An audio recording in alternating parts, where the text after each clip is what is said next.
বিসমিল্লাহির রহমানির রহিম।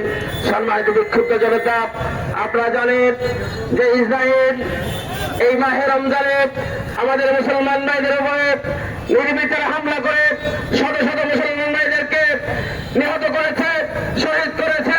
সম্মানিত উপস্থিতি, এই সময় যুদ্ধবিরতির চুক্তি ছিল, সেই চুক্তিকে তারা ভঙ্গ করেছে। আমরা বলতে চাই, জাতিসংঘ সহ OIC সহ সকলকে কার্যকরী ভূমিকা নিয়ে অবিলম্বে যুদ্ধ বন্ধ করতে হবে, ফিলিস্তিনকে স্বাধীন করতে হবে। সম্মানিত উপস্থিতি, বিশ্ববিবেককে বলতে চাই, মুসলমানেরা বদল শিখেছে, বদলের যুদ্ধ দেখেছে। যে বদল মুসলমানরা 313 জন 1000 বিরুদ্ধে যুদ্ধ করে বিজয় হয়েছে। বদল থেকে শিক্ষা নিয়ে আবার এই ইসরায়েলের বিরুদ্ধে যুদ্ধে নামার প্রস্তুতি নেওয়ার জন্য উদারতা আহ্বান রেখে আজকের বক্তব্য শেষ করছি। আল্লাহ হাফেজ। বাংলাদেশ জিন্দাবাদ। আসসালামু আলাইকুম ওয়া রাহমাতুল্লাহ। সংগ্রামী জনতা, যুদ্ধ বিরতির ঘোষণা দিয়ে নিরীহ মানুষ হত্যা করা হচ্ছে, যুদ্ধ বিরতির ঘোষণা দিয়ে হাসপাতাল ধ্বংস করা হচ্ছে, যুদ্ধ বিরতির ঘোষণা দিয়ে মানবতা লঙ্ঘন করা হচ্ছে। আজকে সেই বিশ্ব মানবতা সংগঠনগুলি কোথায়?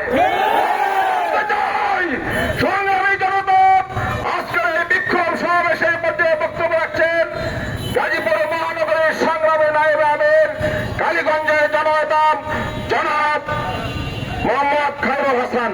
বক্তব্য রাখছেন জনাব মোহাম্মদ খায়রুল হাসান।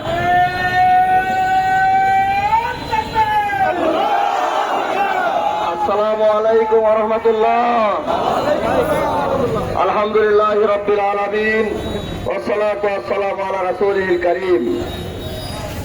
গাজায় ইসরায়েলের বর্বর হামলার প্রতিবাদে বাংলাদেশ জামায়াত ইসলামী গাজীপুর মহানগর কর্তৃক আয়োজিত আজকের এই বিক্ষোভ মিছিল উত্তর সমাবেশে সংগ্রামী মহানগর আমির জননেতা অধ্যাপক জামাল উদ্দিন, সংগ্রামী বিক্ষুব্ধ জনতা, সাংবাদিক বন্ধুগণ, আমরা গভীর উদ্বেগের সাথে লক্ষ্য করছি গত 18 তারিখে বর্বর ইসরায়েল যুদ্ধবিরতিকে লঙ্ঘন করে গাজার নিরীহ মুসলমানদের উপর নির্মমভাবে হামলা করেছে।